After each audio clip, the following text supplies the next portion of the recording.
Bienvenue sur l'entreprise de demain, le podcast qui porte la voix des pionniers qui œuvrent à une entreprise conjuguant humain, impact et performance.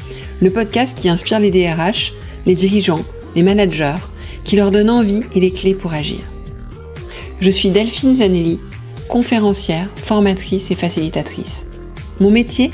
Faire de vos managers des leaders qui libèrent le potentiel de leurs équipes et stimulent la croissance de leur entreprise. Ce podcast n'est pas un mode d'emploi.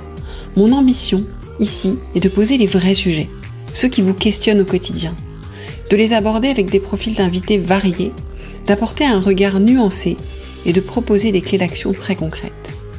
Libre à vous d'y piocher ce qui vous inspire et qui fait écho avec les problématiques que vous rencontrez dans le contexte de votre entreprise, pour faire de vos managers des leaders ou devenir le leader que vous voulez être.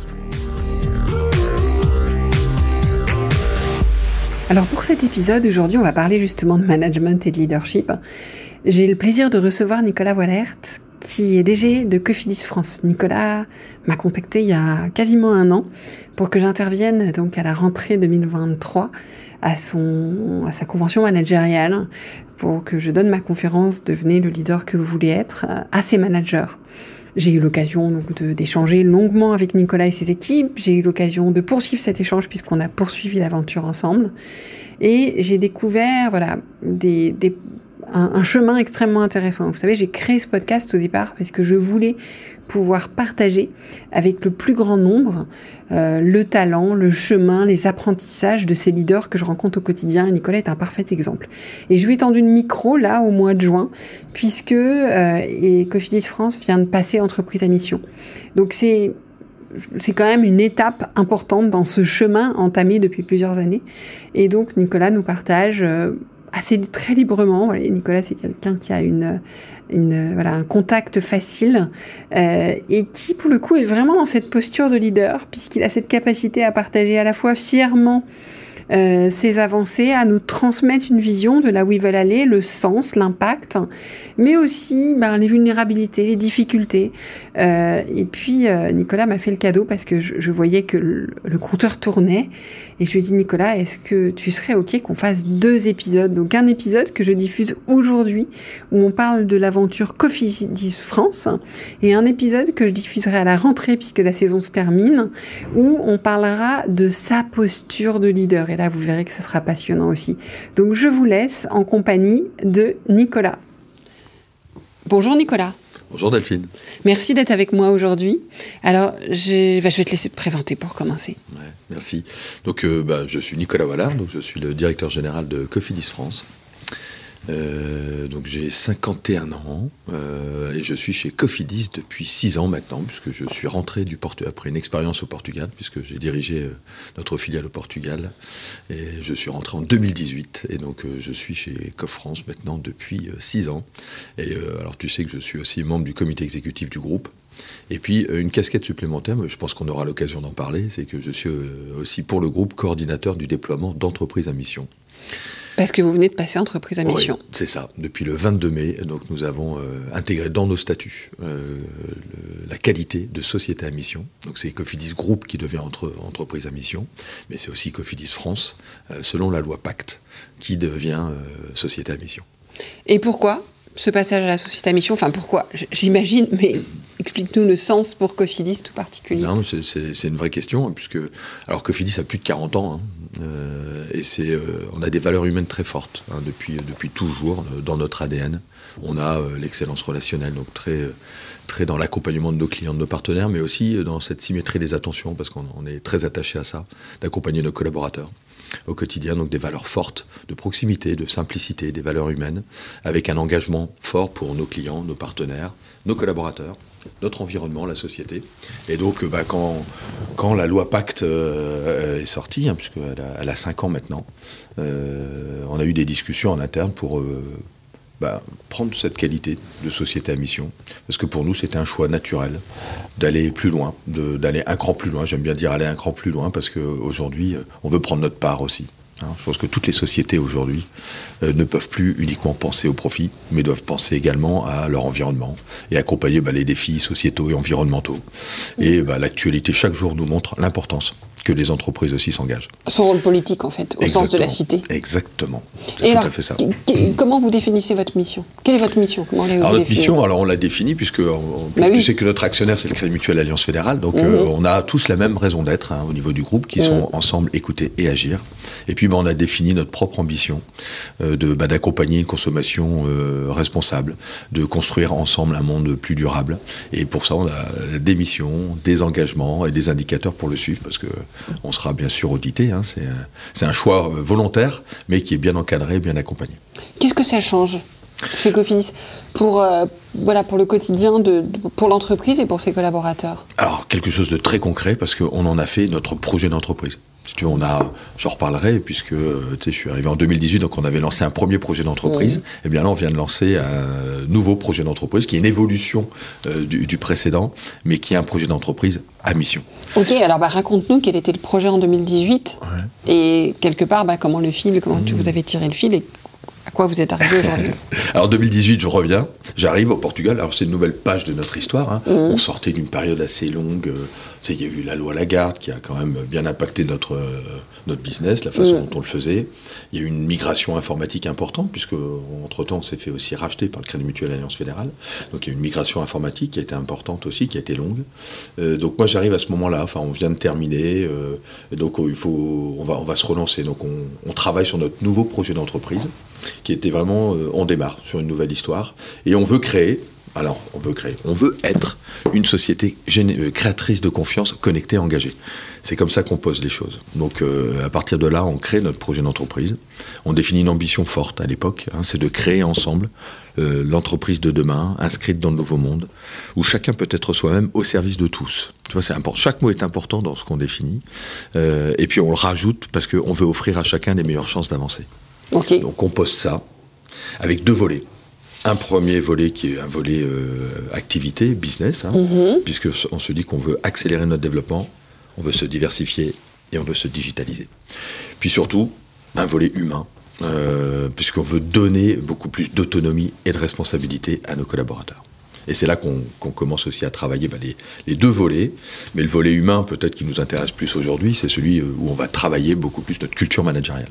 Alors, on veut renforcer notre culture managériale. Qu'est-ce que vous avez mis en place concrètement pour la renforcer? Alors pour la renforcer, on a mis énormément de choses en place. Déjà, on a posé un peu les bases de ce qu'on imaginait notre nouvelle culture managériale. Est-ce que c'est le fameux manifeste pour un management presque parfait? Ça a donné le manifeste, tu as tout à fait raison. Ça a donné ce manifeste. Mais qui est affiché, pour ceux qui nous écoutent, qui est affiché à côté de nous. Qui est dans tous les bureaux en plus, qui est affiché dans tous les bureaux. Et donc on commence à poser ce qu'on entend par leadership. Enfin, tu vois, donc, puisque on explique que c'est bien, donc on est manager. Donc à vos managers, vous leur parlez déjà de leadership. Exactement. Pourquoi? Parce qu'on dit il faut qu'on passe. C'est un changement de paradigme. Oui. Puisqu'on veut passer du manager à leader. Leadership. Et leadership un peu coach. C'est aussi ce qu'on pose à l'époque. Qu'est-ce que tu mets derrière précisément? Si je suis manager, ça veut dire quoi dans mon quotidien? Manager à l'époque, dans mon quotidien, c'était de contrôler, accompagner, mais surtout organiser, parfois dire un peu ce qu'il fallait faire. Tu vois, donc on était plus dans cette dynamique-là, qui était aussi un peu l'histoire qu'on retrouvait dans toutes les entreprises. Et là, on dit non, là on veut être plus dans l'inspiration, le partage, l'accompagnement. C'est ce qu'on met derrière le leader. D'accord. Donc on le pose comme ça. Ok. Mais en toute simplicité, parce que tu sais, on a dans nos valeurs, dans notre ADN, la simplicité, elle est importante. Donc on aime bien se dire les choses en toute transparence. Et donc là, on pose ça. Et là, moi, je pose aussi mes convictions. Je leur dis que un manager aujourd'hui, il faut qu'il soit plutôt dans l'authenticité. Il faut qu'il soit attentionné. Il faut qu'il soit dans l'action. Alors ça, c'est aussi extrêmement important. On a beaucoup parlé d'agilité ou autre. Alors pour nous, l'agilité, c'est l'action, c'est faire. Donc on est aussi beaucoup là-dedans. Donc on pose tout ça, tu vois, on pose ces éléments-là, et puis on travaille sur 2 leviers. Tu parlais du manifeste. On travaille sur les 2 leviers qui sont extrêmement importants, les 2 leviers de l'engagement, que sont la confiance et la responsabilisation. Et comment vous y travaillez? Comment? Alors là, pareil, on pose les choses, on les explique en toute simplicité, et puis derrière, on travaille ensemble sur ce dont ils ont besoin. Donc on définit par exemple du coaching, donc coaching individuel pour chaque manager. On leur permet de faire le disque, tu connais le disque, c'est les couleurs. Hein, et donc ils font ça avec leur équipe. Donc ils font ça avec leur équipe pour bien se connaître. Puis après on met plein d'outils à disposition, du feedback, de l'innovation managériale. Enfin on travaille un grand plan d'accompagnement, un grand plan de management. Il n'y en a pas trop? Ils arrivent à actionner? Écoute, je pense qu'il faudrait leur demander. Et concrètement, qu'est-ce que toi tu attends? Je sais que tu as une définition assez précise de ce que tu attends d'un leader aujourd'hui. Alors moi j'ai ma définition du management, donc je le posais comme ça, là on peut appeler ça leader après ou autre, mais pour moi notre premier boulot, c'est de s'assurer que tout le monde a tout ce qu'il faut pour bien faire son boulot et que chacun se sente bien dans son job. Voilà. Ça c'est pour moi la base du management. Maintenant, ça c'est bien, je parle bien de base, et derrière c'est surtout maintenant ce qu'il faut pour être ce leader inspirant. D'accord. Je parlais tout à l'heure d'authenticité, je parlais d'être attentionné, je parlais d'être dans l'action. Et puis la valeur d'exemple, elle est pour moi fondamentale. Et puis justement, avec notre communauté managériale, avec laquelle on a écrit ce manifeste, on a posé un certain nombre de choses. Tu vois, alors je dois te dire que j'ai été inspiré par un bouquin d'Alain Leduc, je ne sais pas si tu vois lequel, Leadership et confiance. Ce bouquin, il m'a beaucoup inspiré quand j'étais au Portugal, d'ailleurs, quand je suis arrivé. Je partage à chaque fois une phrase, moi, que j'ai bien aimée d'Alain Leduc, qui était que l'homme progresse dans le plaisir et la confiance, et pas dans la méfiance et la souffrance. Tu vois, ça c'est vraiment un truc qui m'a guidé. Et que je continue à essayer de faire vivre. Alors, on avait posé les principes. Je leur avais dit, là, on avait fait une grande réunion en 2018, où je leur avais dit, voilà comment je voyais ça, donc je leur avais partagé ce que je viens de te partager, ma définition du management, cette phrase, moi, qui m'inspire beaucoup. Et je leur ai dit, maintenant, moi, ce que je vous demande, c'est plusieurs choses. La première, c'est d'être orienté vers les autres. Pour moi, un manager, s'il n'aime pas les gens, s'il n'aime pas les personnes, c'est pas le meilleur boulot dans ce cas. Donc il faut vraiment être orienté. Orienté, ça veut dire attentionné, attentif. Alors on parle souvent de bienveillance, mais alors je le dis toujours, bienveillance sans exigence, ça va pas. C'est de la complaisance. C'est de la complaisance. Ou du laxisme. on peut le dire comme on veut. Mais en tout cas, c'est de la bienveillance. Il faut aimer les autres. Ça c'est clair, il faut aimer les personnes. Il faut de la générosité. Il faut de la générosité. Il faut de l'authenticité. Puis il faut l'incarner. Parce que je te parlais du premier levier qui est la confiance, c'était vraiment ça. On a énormément travaillé sur la confiance. Par exemple, après, on en reparlera peut-être après, mais tu vois, on a créé les connectés confiance. Mais je te redirai un mot après là-dessus. D'accord. Je voulais terminer sur moi, les principes que j'ai posés. Bien sûr. Tu vois, c'est donc orienter vers les autres, puis après, c'est partager l'information. Souvent, pendant longtemps, on pensait que le pouvoir, c'était l'information, la signature. Tu sais, moi, j'ai été directeur financier. Surtout dans le milieu bancaire. Hein. Exactement. Donc, j'ai été directeur financier avant d'être directeur général. Puis un jour, j'ai un de mes juristes qui me dit « Mais monsieur Wallard, le pouvoir, c'est la signature. » Donc, tu vois, il y a des choses comme ça, moi, qui m'ont marqué. Et je me dis, dans le pouvoir, c'est pas ça. Alors, bien sûr, légalement, juridiquement, oui, bien sûr. C'est ta responsabilité. C'est ta responsabilité qui est engagée. Mais le vrai pouvoir, c'est quoi? Le vrai pouvoir, c'est de partager. C'est de partager l'information. Et pendant longtemps, on était plutôt à dire, je garde l'information, comme ça, c'est moi qui ai le pouvoir. Donc là, non. Au contraire, aujourd'hui, en tant que manager, leader, tu dois partager l'information. Ça veut dire quoi? Donne de l'info. Parce que quand tu le donnes pas, les gens imaginent énormément de choses. Alors que quand tu expliques les choses, mais ce que tu dis, ça va plus loin que juste donner de l'info, dans le sens où tu disais, sinon les gens imaginent. Ouais. Donc ça veut dire que c'est expliquer, réexpliquer, réexpliquer, réexpliquer encore. Ça, je te reparlerai après, c'est donner le sens. Parce que pour moi, le leader inspirant, c'est aussi celui qui porte le sens, qui porte la stratégie aussi. Donc ça, c'est vachement important, puis c'est les deux sujets. Et après, l'autre élément extrêmement important pour un leader, c'est de conduire le changement. On est en perpétuel changement, ça fait maintenant, alors on aime bien dire qu'on est en permacrise. Alors la permacrise, ça veut dire quoi? Ça veut dire qu'on est en crise tous les ans, de manière un peu constante. Ça veut dire quoi? Ça veut dire qu'il est capable de s'adapter, de changer. Alors c'est pas toujours évident quand tu es dans des structures parce que notre métier, il est très structuré, il est très processé. Donc quand je te parlais d'autonomie et de responsabilité tout à l'heure, c'est trouver dans ce cadre légal, juridique, et bien de l'autonomie, de la responsabilité et de la flexibilité. Et ça, c'est possible. Absolument. C'est tout à fait possible. C'est tout à fait possible quand ton management montre et te dit que c'est possible. Ça, c'est extrêmement important. C'est-à-dire que notre rôle en tant que manager, c'est d'accompagner le changement. Et je vais te dire, en ce moment, c'est vraiment d'actualité sur ces dernières années. L'autre élément pour moi qui est extrêmement important aussi, c'est remettre en question l'existant. faut toujours se remettre en question. Voilà, parce que, alors on peut avoir des convictions. Moi, j'ai plein de convictions, tu vois, comme celles que je te partageais sur ma définition du management, mais on n'est plus à l'heure des certitudes. Puisqu'on voit bien à chaque fois ce que tu pensais vrai, ce que je pensais vrai en 2018 quand je suis arrivé. Si tu savais le nombre de choses qui ont complètement évolué et qui vont continuer à évoluer, parce qu'on est en perpétuel changement. Et ça, c'est un besoin constant de se remettre en question. Et puis le dernier élément, en tant que manager, leader, c'est vraiment d'accompagner le futur. Et c'est là où je vais en venir au point crucial, c'est donner du sens, enfin donner de la vision. Le manager, il est porteur de sens, il est porteur d'une vision que pose l'entreprise. Je te disais tout à l'heure qu'on devenait entreprise à mission, c'est quoi? On a posé une vision.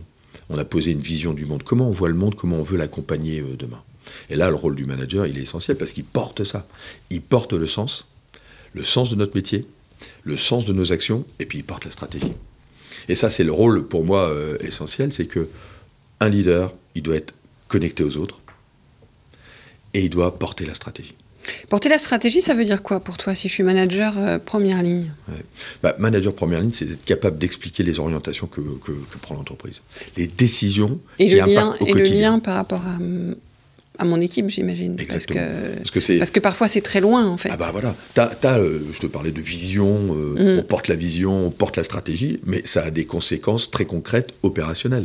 Quand tu prends la décision d'aller sur un marché ou d'arrêter certaines choses ou d'en commencer d'autres, les impacts sont très opérationnels. Est-ce que tu permets à tes managers première ligne de définir la vision pour leur équipe au sein de la vision de l'entreprise? Est-ce que c'est ça que tu attends? Alors après, chaque direction le travaille. C'est-à-dire que oui, après c'est en cascade. Exactement, c'est en cascade. On porte, nous, avec le comité de direction, la vision globale, l'ambition, et puis donc la stratégie. Et après, chaque direction travaille aussi sur ces éléments qui sont après déclinés par service. Je vais te donner un exemple. Là, je te parlais de notre nouveau projet d'entreprise, parce que là, je te parlais de celui de 2018. Oui. Donc là, on vient de lancer notre nouveau projet d'entreprise il y a quelques semaines. Donc c'est notre projet d'entreprise qui est entreprise à mission. Et on a fait pour chaque mission des promesses. On a posé des promesses en face de chaque mission. Et aujourd'hui, dans chaque direction, ils travaillent sur qu'est-ce que ça veut dire concrètement dans mon quotidien pour répondre à cette promesse. Ok, tu peux nous donner un exemple? Alors, par exemple, sur la mission 2, on va être un groupe inclusif. Donc ça veut dire que concrètement, on s'engage à avoir un pourcentage important de collaborateurs en situation de handicap ou exclus du marché de l'emploi ou de la formation. Donc ça, très concrètement, ça veut dire quoi? Comment on organise ça en interne? Donc là, il y a les équipes RH qui travaillent dessus, mais c'est au quotidien, auprès des équipes, comment je fais pour pouvoir faciliter cette décision. Donc là, c'est un travail très concret. Tu vois, ça, c'est sur la partie mission 2, qui est plutôt un groupe inclusif. Sur la partie mission 1, concrètement, qu'est-ce qu'on fait au quotidien pour accompagner toujours mieux nos clients dans une consommation plus durable et plus responsable? Et là, décision très impactante sur les offres qu'on va faire, sur les pratiques commerciales, sur la transparence, sur l'éducation financière. Enfin, tu vois, donc ça, c'est des chantiers qu'on a mis en tant qu'engagement dans notre mission et qui sont vécus au quotidien par nos collaborateurs. Et qui vous permet de combiner performance et impact, typiquement, sur ce levier-là. Alors, j'aime bien quand tu dis ça. Je peux me permettre de... Vas-y. Entreprise à mission, c'est mettre notre performance financière au service de la performance sociale et environnementale. Oui, mais performance financière, on est bien d'accord, parce que sans performance financière, il n'y a pas d'entreprise, en fait. Je dis toujours, une entreprise qui ne gagne pas d'argent ne pourra pas sauver la planète. Non. Donc on est bien d'accord.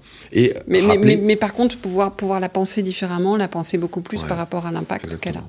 Rappelez qu'une entreprise, sa mission première, c'est bien d'être rentable. Mais déjà pour une simple raison, c'est si une entreprise comme la nôtre n'est pas rentable, on ne peut pas alimenter ce qu'on appelle nos fonds propres, tu sais, dans le bilan, puisque quand tu prêtes de l'argent, tu dois mettre en face, tu dois immobiliser. Ce qui est particulièrement important pour une entreprise comme la vôtre. Donc notre rentabilité sert principalement à ça. Elle sert aussi à rémunérer nos collaborateurs, à nourrir des familles, exactement, la surperformance, et puis elle sert aussi à investir. Donc tu as besoin de cette rentabilité. Mais le choix qu'on a fait en étant entreprise à mission, c'est-à-dire qu'une partie de cette rentabilité, je vais la mettre au service de mes engagements sociaux, sociétaux et environnementaux. Et je vais la générer de manière plus impactante. Exactement. De ce que je comprends. Alors, j'imagine que sur le chemin entre 2018 et maintenant, il y a quand même eu des petits accidents de parcours, des difficultés. Ça a été quoi les challenges? Parce que ce qui est, effectivement, on en parlait juste avant d'enregistrer, l'intérêt de poser une vision, c'est de poser quelque chose qui n'est pas forcément atteignable tout de suite, et de pouvoir regarder en arrière ce que tu as fait, et de se dire, finalement, c'est plutôt chouette parce qu'on a vraiment avancé. Donc ça, je pense que c'est important, mais c'est important aussi de regarder quelles ont été les difficultés, qu'est-ce que vous avez appris, qu'est-ce que tu as changé en cours de route. Pas dans ta vision, mais dans la façon de faire, dans l'exécution, en fait. C'est une très bonne question. Parce que je rêvais en arrivant de créer cette communauté managériale. Ouais. Tu vois, c'était vraiment mon ambition. Puis, pas simple, parce que tu sais, il faut du temps. Enfin, vraiment, le sujet, c'est de prendre le temps. Mais il faut accompagner, il faut répéter. Tu disais tout à l'heure, il y a des sujets qu'il faut absolument répéter. Mais à un moment donné, il faut accompagner aussi tout ça de preuves, quelque part.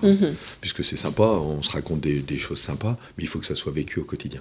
Et entre le moment où tu poses ces éléments qu'on vient de partager et la façon dont après c'est vécu concrètement sur le terrain, il faut du temps. Et je voulais vraiment créer cette communauté managériale. Et dans cette communauté managériale, mon ambition, c'était vraiment qu'il n'y ait pas de directeur général, qu'il n'y ait pas de directeur, qu'il n'y ait pas de chef de service, qu'il n'y ait pas de responsable de secteur, qu'il n'y ait pas de responsable de domaine, mais qu'il n'y ait que des managers. Et ça, c'était mon ambition. Et ça prenait, mais pas complètement, ou pas totalement comme je voulais. Tu vois, j'avais un peu de mal à la faire vivre concrètement, cette communauté. Puis un jour, c'était lors d'une conférence, j'ai eu un déclic, parce que la personne parlait de certaines choses.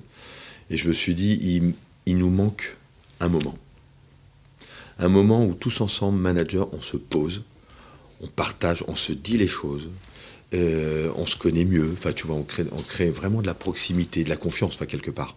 C'était vraiment aller chercher cette confiance. Et là, on décide de partir. La première fois, on n'avait jamais fait ça chez Cofidis France. On part 3 jours à l'extérieur. On était au stand. Et on a passé 3 jours ensemble, cette communauté managériale, à vivre des moments extraordinaires. Et c'est là que j'ai senti que la bascule se faisait. La communauté se créait. Et aujourd'hui, de toute façon, on dit tout simplement, il y avait avant au stand et après au stand. Donc ça a été pour moi un moment important. Et là, il n'y a pas très longtemps, tu as assisté, tu es intervenu un jour à nos connectés managers. Exactement. Là, on vient d'en faire une. Là, on en a fait une la semaine dernière. Et pareil, là, ça y est, je vois, je sens cette dynamique, cette proximité, cette confiance. Il y a une confiance qui est instaurée. Et ça, c'était hyper important. Oui, puis le fait de pouvoir promouvoir aussi l'échange de pratiques, le fait d'être ensemble et d'être ensemble et justement d'être là, manager, tu vois, ce côté manager. Donc on a tous les mêmes sujets, les mêmes problèmes. Et à partager les mêmes difficultés, parce que le management, tu le sais, c'est de la matière humaine. Oui, bien sûr, donc au quotidien, c'est pas évident. C'est hyper complexe. Non, puis j'ai été assez... donc oui, je suis intervenue en conférence, j'étais assez impressionnée par l'engagement. L'engagement des équipes, l'engagement des managers présents, en fait. Ouais. Parce qu'on les a fait interagir et c'était assez fort. Et tu vois, là, moi, le truc vraiment qui me fait plaisir, puis ça, c'est un peu notre satisfaction aussi, tu sais qu'on fait un Great Place to Work. Oui, parce que j'avais demandé comment est-ce que tu vous mesurez ça. Oui. Écoute, c'est avec ça, parce qu'il y a dans le Great Place to Work, c'est beaucoup de questions sur le management, sur la façon dont le management s'exerce dans l'entreprise, et ils ont un indice de leadership. Et donc l'avantage, c'est qu'on fait notre Great Place to Work tous les 2-3 ans, et ça permet de suivre l'évolution de ces chiffres. Et qu'est-ce qui a évolué de manière plus marquante ? Cet indice-là. L'indice de leadership en 2018. Mais dans l'indice, il y a quelque chose qui t'a frappé ou... Là, si tu veux, c'est la confiance. Alors, premier élément, c'est j'ai confiance en mon management. Parce qu'on est d'accord que c'est les collaborateurs qui sont interviewés. Exactement. Collaborateurs qui sont interviewés et qui parlent du management dans l'entreprise. Et donc, l'indice de confiance, ça a changé ? Ouais. En 2018, il était de 56%. Ouais. Ça veut dire 56% de réponses positives par rapport à ce qui constitue l'indice.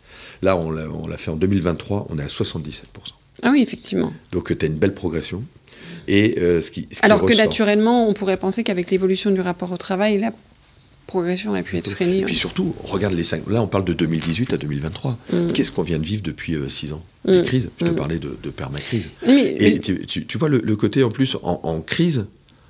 la confiance dans la boîte et dans le management, elle est encore plus essentielle. Et puis je pense que, en fait, si c'est bien fait, elle peut augmenter. Parce qu'en fait, dans ces périodes-là de totale instabilité qu'on vit, on peut rarement... je pense qu'on est encore plus en instabilité. on a besoin d'éléments auxquels se raccrocher. De forme de certitude, si on peut dire qu'il y a des certitudes qui existent quelque part. Et donc cette notion-là, elle est importante, et de ce fait-là, mais ce qui est difficile aussi pour le manager, c'est que la confiance que j'ai en mon manager, elle est fondamentale. Mais en même temps, je peux être aussi beaucoup plus averse. Donc la corde, enfin le fil est pas évident, mais c'est vrai que je pense que pour les managers, il y a beaucoup à jouer à jouer dans le sens où c'est quand même plus agréable de travailler en confiance et qu'il y a un capital confiance qui peut se gagner, voilà. Mais en même temps qui peut très vite se perdre. Donc le fil, voilà, toujours sur le fil. Tu as raison, on dit toujours, la confiance se gagne en gouttes, elle se perd en litres. Voilà. Mais dans l'évolution de la société et de l'entreprise, je pense que voilà, plus que jamais, le Covid a été déjà un révélateur. Complètement.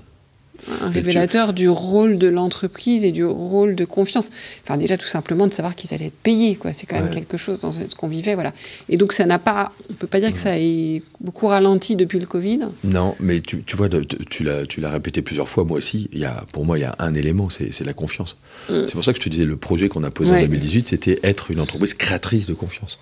Et on a déroulé, tu vois, ces réunions connectées confiance. Et je me souviens à l'époque, en 2018, j'avais retrouvé, alors je ne sais plus de quelle année était cette étude. C'était une étude que tu connais peut-être, Malakoff Médéric, oui, bien sûr.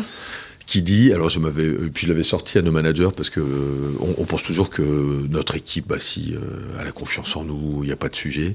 Et l'enquête montrait que quand interrogeait les managers, 95% affirmaient que leur équipe avait confiance en eux, dans le management. Et quand interrogeait les collaborateurs, ça n'était que 55% qui disaient qu'ils avaient confiance en leur management. Tu vois aussi, c'est pour ça que je te parlais tout à l'heure de symétrie des attentions. Extrêmement important aussi, d'être connecté à nos collaborateurs. Ne pas penser que, bien sûr, il nous faut confiance naturellement. Pas du tout. Par contre, ils te font confiance par les preuves, par l'accompagnement que tu fais au quotidien. Et une chose importante, et ça, c'était pas tout à fait dans notre culture. Tu sais, on n'était pas... On était plutôt à vouloir montrer l'exemple, donc ça c'est très bien, mais être plutôt à se dire notre métier, c'est un métier très réglementé, qu'il faut encadrer, et ainsi de suite. Et la confiance, tu le sais, une fois que tu la travailles, tu la donnes déjà, et c'est accepter une chose, c'est accepter d'être vulnérable. Et ça, c'est pas simple. Non. Parce que quand tu es un soi fort, parce qu'on a beaucoup de soi fort, personnellement, je suis assez soi fort. C'est notre culture. C'est pas facile, c'est pas naturel. Donc accepter de dire que tu sais pas tout. Accepter de dire que c'est pas toi qui as les réponses, mais que tu vas t'appuyer sur eux pour trouver les solutions. Donc ce côté vulnérabilité, il n'est pas simple. Tu me parlais tout à l'heure des difficultés. Quand tu es dans une transformation managériale, pour passer de manager à leader, coach, c'est fondamental. Bien se connaître. C'est pour ça qu'on avait fait ces coachings et ce disque. Déjà, il faut que tu te connaisses bien et que tu acceptes que si tu donnes ta confiance, tu es plus vulnérable. Et ça prend du temps. Clairement, ça prend du temps. Pour pouvoir créer de la confiance avec ton équipe, voilà, la confiance te rend vulnérable, mais il faut déjà te montrer vulnérable. Et ça, c'est franchement pas le plus simple, ça c'est clair. Donc il faut accepter là, tu vois, c'est nos connectés managers. Là, donc la semaine dernière, on faisait intervenir les frères Meyer. Je sais pas si tu les connais. Très bien. Qui font de l'innovation managériale et qu'on a accompagné. Ils sont top. Et justement, ils nous ont partagé plein de choses d'innovation à peu près dans tous les pays. Donc c'était extrêmement inspirant. Mais il y a un truc que j'ai retenu, parce que ça me parlait aussi, à un moment donné, il te montre la photo avec un Superman, tu sais, justement, le manager super-héros. Ça a peut-être marché à une époque, parce qu'on avait peut-être besoin de ça, tu sais. Moi, je critique rarement le passé, parce que je me dis que c'est lié à des époques. Mais aujourd'hui, clairement, nos collaborateurs n'attendent pas de leur manager qu'il soit un super-héros. Ils attendent quoi ? Qu'il soit attentionné. Tu vois, le côté, il me considère. Ça, c'est hyper important. Je ne suis pas un numéro. Je suis considéré, je fais partie d'une équipe. Et puis, j'ai ma capacité d'agir. Je te parlais d'autonomie, de responsabilité. C'est entretenir des relations d'adulte à adulte, de chacun responsable. Chacun dans sa mission. Le manager, il a sa mission.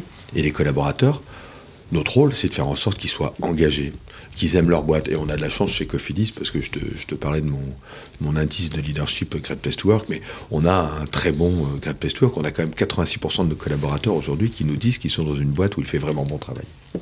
Et ça c'est aussi important pour nous, c'est un vrai plaisir. Parce que ma conviction profonde, c'est que si on s'occupe bien de nos collaborateurs, ils s'occuperont bien de la boîte. Et ils nous l'ont montré, tu parlais du Covid tout à l'heure, c'était dur le Covid. Mais on a été très attentionnés, tu vois, on s'est vraiment occupé de nos collaborateurs. Au point où ils se retournaient plutôt vers l'entreprise pour avoir de l'info, plutôt que ce qui se racontait en externe. Et quand on est sorti du Covid, je leur ai dit, maintenant, nous on s'est bien occupé de vous pendant cette phase-là, maintenant occupez-vous de la boîte. Occupez-vous de l'entreprise, parce qu'il faut repartir. Oui. Et c'était pas simple. Et j'ai 2 questions par rapport à ce que tu viens de dire. L'indice de leadership, tu as une idée du marché par rapport à Great Place, c'est quoi les indicateurs? J'ai pas de comparatif. Il te donne pas de comparatif marché. Mais moi, ce qui m'intéressait, c'était surtout la progression. Oui, votre évolution, mais parce qu'après, c'est aussi intéressant de regarder par rapport à l'évolution. J'ai pas ça, mais ce que je sais, tu le sais, c'est que sur le Great Place to Work, on fait partie du top 10 des entreprises dans notre catégorie. Donc j'imagine que notre indice de leadership doit y contribuer. Ma deuxième remarque, c'est que moi, j'ai tendance à penser que les collaborateurs ont toujours envie de managers super-héros, mais ils n'ont pas la même définition des super-héros. En fait, voilà, parce qu'on pourrait parler de manager inspirant, mais le super-héros n'est pas celui qu'il l'était. C'est quelque chose qui va être beaucoup plus proche d'eux, qui va être beaucoup plus connecté à eux, qui va être connecté aussi... voilà, donc je fais le lien avec l'entreprise à mission, qui va être connecté avec l'impact de la société sur l'environnement, sur le social, et qu'en fait, je pense que le super-héros, c'est beaucoup plus celui, voilà, cet aspect-là. Donc c'est nous qui devons changer l'image du super-héros, mais j'entends quand même qu'ils souhaitent des managers, des leaders inspirants, et donc il y a toujours cette quête en fait de... T'as raison, moi ça me fait penser à une chose, rebondir. Ton rôle de manager, c'est aussi de manager, donc ça veut dire de diriger, de pouvoir aussi contrôler quand même, de donner un cadre, de sanctionner s'il faut. Tu vois, donc il y a quand même un côté, le manager, c'est le responsable, donc il a aussi ce rôle-là. Mais je te rejoins dans le côté super-héros, c'est fini le super-héros, je sais tout, je réponds à tout, je fais tout, et je te dis surtout à toi, collaborateur, ce que tu dois faire. Voilà. Ça c'est terminé. Par contre, super-héros dans le sens, il est là, il m'inspire, il m'explique pourquoi on a pris telle décision, pourquoi il y a un impact sur la société, ce qu'il attend de moi, la place qu'il me laisse, qu'il me donne, la considération qu'il me donne. Et puis surtout, alors moi, l'authenticité, je t'en ai parlé plusieurs fois, ça c'est un truc extrêmement important pour moi. Il faut être authentique, il faut incarner ce que tu dis. Si tu veux créer de la confiance, tu dis ce que tu fais et tu fais ce que tu dis. Donc tu dois incarner. Si tu l'incarnes pas, ça marche pas. Donc mon super-héros, manager, lui, il doit être authentique et il doit créer de la confiance. Ça c'est clair. Alors, je vais te prendre au mot, mais sur l'authenticité, et je vais te proposer de nous parler de ton leadership. Mais on va pas le faire tout de suite. Je propose aux personnes qui nous écoutent de nous retrouver à la rentrée. Donc déjà, je te remercie pour ce que tu as partagé aujourd'hui. Merci à toi. Et rendez-vous pour parler de ton leadership. Ok, je relève le défi. Merci de nous avoir écoutés jusqu'au bout. C'est sans doute que l'épisode vous a plu.